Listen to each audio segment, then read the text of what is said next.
All right, hello biology. Okay, this is the video for what we did in class on Wednesday, January 6th. And we're going to be going through the notes that we took today. First off, the bell work assignment for today was different for third hour and seventh hour. It was not actually a bell work. It was, hey, do this or check this out. So for third hour, they were to go into Classroom and create a password for Canvas. Now, I want to be clear on this. First, before you do this, if you have already set a password for Canvas with another teacher, then you do not need to do this. You've already done it with another teacher. I don't need to go in and do it too. Okay, if you have not done that for another class, then you need to go into Classroom, and there is an assignment under classwork called Canvas Password, and you need to fill that out with what you want your password to be. It has to be at least 8 characters. No actual assignment to go with it. It's just fill out a password so we can start using Canvas. After that, we started the notes under Unit 6, also in classwork, and that's what I'm going to be walking through today. So, let's get started. Okay, notes today, we're looking at cell size and what causes a cell to divide and what the ideal size is. So, the ideal cell size is going to be between 10 micrometers and 100 micrometers. That's what this stands for, is micrometer, or in biology, a lot of times they'll call it a micron. In physics and chemistry, we call it a micrometer, or a micrometer. Okay, and so that's kind of your average cell size. There are larger ones and there are smaller ones, but those are your averages. Okay, this is kind of a chart to help explain the 3 scales that we really think about. There is a video link here, which I will link in the description of this video. And that's called Size Comparison Vortex, and this is the down version. It starts at 1 meter and works its way down to the Planck volume. About the first half of it is going to be applicable to this class. If you want to watch the whole thing, it's a pretty cool video. But that will be linked in the description. And it will be linked as Star Size Comparison Vortex, down. So the 3 realms that we really think about in biology are naked eye, things visible with the naked eye, things that require an optical microscope or a light microscope, and things that require an electron microscope. And it shows you in this what the smallest thing that's visible in each of these 3 realms is.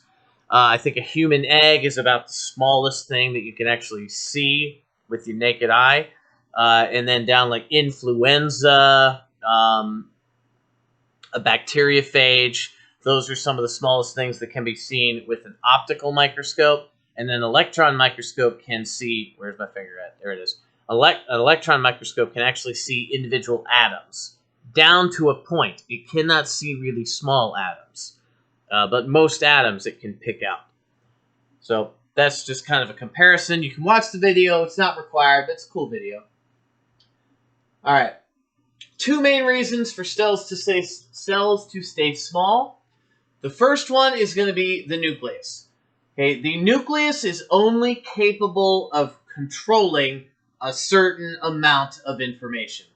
As the cell gets larger and larger, the nucleus becomes less and less able to control all of the organelles that are in it. So, for example, if you've ever felt overwhelmed, you've got too much going on, you can't keep track of everything.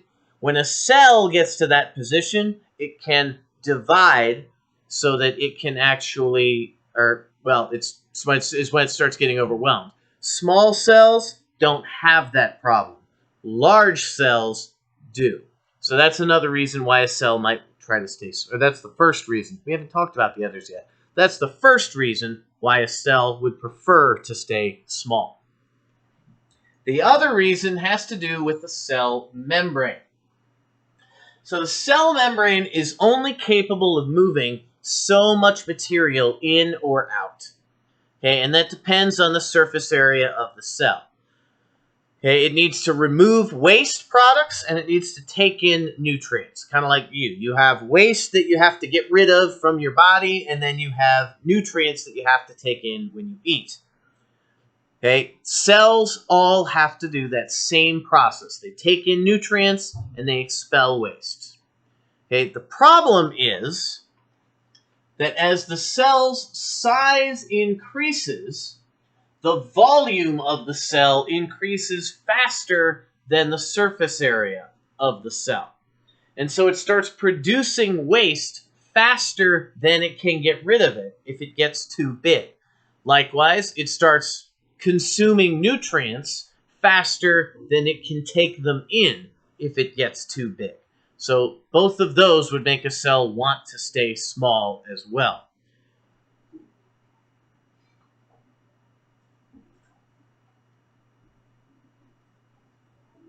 Okay, so the larger it gets, the surface area to volume ratio gets smaller. And as that ratio gets smaller, it becomes less and less, the cell becomes less and less efficient at getting rid of waste and taking in nutrients. So small cells are more likely to successfully exchange enough material to stay alive and functioning properly. Okay, so cell division. Benefits of cell division. Growth. Now, this is not talking about growth of a cell. It's talking about growth of an organism. Okay, there are certain points in your life where you grow very quickly. Okay, those are usually referred to as growth spurts. When you're on a growth spurt, it's because your cells are dividing much more quickly. Okay, when that happens, you tend to be a lot hungrier, your feet tend to grow, you get taller, all that stuff, but your body needs more nutrients because you're producing a lot more cells. Okay, so that would be another example. But the cells are dividing specifically to encourage growth of you as an organism. Okay, you have certain spots in your bones called growth plates where that growth takes place to make sure that you grow as you need to as you get older. So growth is one reason. Another reason is for repair. So at the site of a break, for example, a bone break in this example, at the site of a break, the exposed cells on the edges of the break here will start to grow and replicate much more frequently because doing so allows them to fill in this space and eventually replace the damaged tissue to the point where the cell, or not the cell, but the organ, the bone, has been repaired and the damage has been replaced. So repair is another reason. Maintenance. There are some cells in your body that are just constantly being damaged and replaced. And so maintenance cells are just kind of discarded. Skin is a really good example. You're constantly creating new skin cells and you're constantly shedding old skin cells. All that dust around your house, most of it is dead skin from you and the other people in the house. Think about that the next time you're cleaning. Okay, and reproduction for single-celled organisms. So this is the entire organism, like a bacteria, or a bacterion is the singular. But bacteria reproduce, asexually reproduce, they just replicate their cells. And so the cell undergoes mitosis and replicates, and now we have two cells, two new organisms. So for bacteria and other things, that's how they will actually replicate, is to reproduce. So that's one reason why they will divide and undergo cell division. Okay, keeping cells small. Remember that surface area to volume ratio, the bigger or the smaller that ratio gets, or the bigger the cell gets, the more trouble the cell has keeping everything working properly. So cells staying small is a benefit.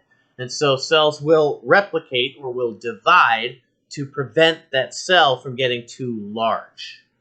And that is the end of the notes for today. That's it for what we did today. So this video is a little longer than I hoped, about 10 minutes. I would encourage you to go ahead, take a look at the video, the Vortex video if you haven't yet.